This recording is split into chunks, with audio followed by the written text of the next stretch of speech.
మరి ప్రధానంగా భారత రాష్ట్ర సమితికి సంబంధించి ఇవాళ జరుగుతున్నటువంటి మున్సిపల్ ఎన్నికల్లో బుట్టంగారి మాధవరెడ్డి అనేటటువంటి వ్యక్తికి బీఆర్ఎస్ పార్టీ టికెట్ ఇవ్వడాన్ని తెలంగాణ జాగృతి చాలా తీవ్రంగా ఖండిస్తూ ఉన్నది.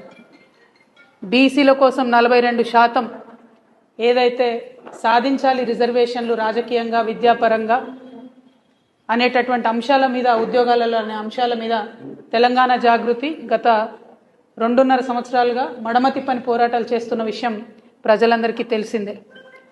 ఈ పోరాటాలు చేస్తున్నటువంటి నేపథ్యంలో మరి అసెంబ్లీలో బిల్లు పెట్టించడంలో కానీ, ఆర్డినెన్స్ విషయంలో వెనకబడి ప్రభుత్వాన్ని రైల్ రోకో చేస్తామనేటటువంటి అంశాలను కూడా తీసుకొని ముందుకు వెళ్ళడంలో తెలంగాణ జాగృతి అన్ని బీసీ సంఘాలతో కలిసి పోరాటం చేసిన విషయం ప్రజలందరికీ తెలిసిందే.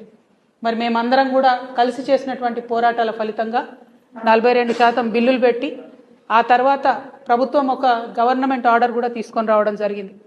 ఆ జీవోను ఆపడంలో కీలకమైనటువంటి పాత్ర పోషించింది 2 పిటిషనర్లు, అందులో బుట్టంగారి మాధవరెడ్డి అనేటటువంటి వ్యక్తి ఒకరు.